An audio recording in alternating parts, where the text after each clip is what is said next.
10 ما يطلعوش، ولا الساعة 11 في الليل ما يطلعوش.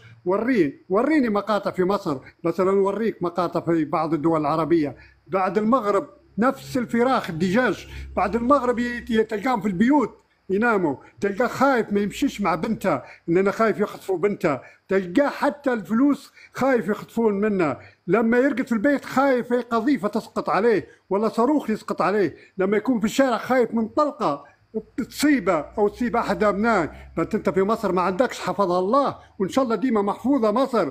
يا راجل بوس يدك، بوس يدك على هذه النعمه، على هذه النعمه اللي انت عايش فيها، وجميع دول العالم فقدتها، جميع دول العالم يتمنوا مصر تقعد كيف دول العالم. حب يدك، اشكر يدك يا اخوتي يا مصريين. انا ليبي وانا جربت لولا الجيش، لولا الله ولولا الجيش ولولا حفتر ولولا مصر ولولا الجيش المصري ولولا المشير خليفه حفتر، راني الان العاني، راني الان برايم المسماري، يا قاعد لاجئ في صحراء، يا ميت في البحر في هالقوارب، يا قاعد تحت رحمتهم ومغتصبين جوزتي امامي ومغتصبين خواتي امامي. بس فضل الله وفضل المشير خليفه حفتر وفضل جيشي وفضل مصر وفضل جيش مصر وفضل فخامه الرئيس، الان حر، الان نمشي في الشوارع مرفوع الراس بفضل هؤلاء، ونمشي للبحر ونروح مرات على الفجر.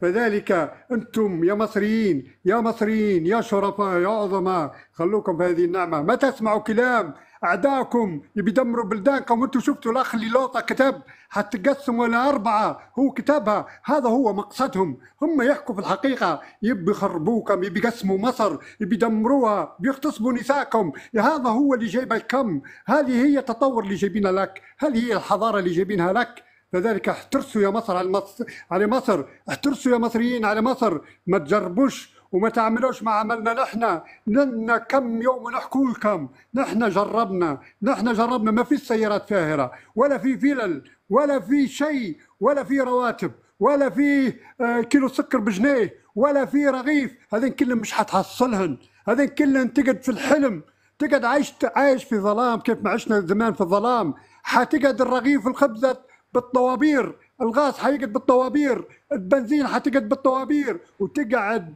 تمنى انك تجيب رغيف خبزه لبيتك، تتمنى وتحلم وتقول انا اشترت، وده انا اشترت في روحي، ليش انا جبت الدبور لبيتي ودمرت بيتي.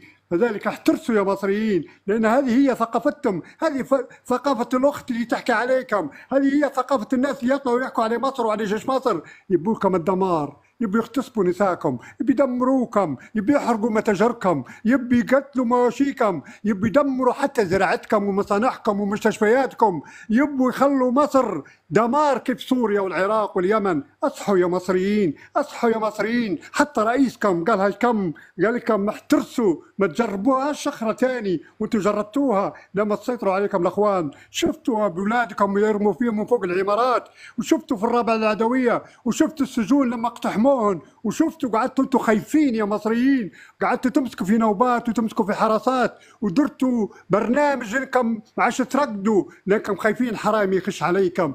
ما تجربوش هذه مرة ثانية، لأن هذا هو اللي بيعود لكم الدرس، هذا هو اللي بيعود لكم. وأنا راجل مريض ويعرفوني المصرية كلهم وطريح فراش، استحلفكم بالله يا مصريين، استحلفكم بالله، من رفع السماء بدون عمدان، اجعلوا مصر آمنة آمنة، واجعلوكم خلف قيادتكم، لا تضيعوا مصر يا مصريين يا شرفاء، لا تضيعوا مصر، لا تقعدوا في مصر، لا تجيبوا الإرهابيين، ما تدمروش بلادكم، ما تخلوهمش يغتصبوا نساءكم، يا مصريين حافظوا على مصر وحافظوا على شرفكم.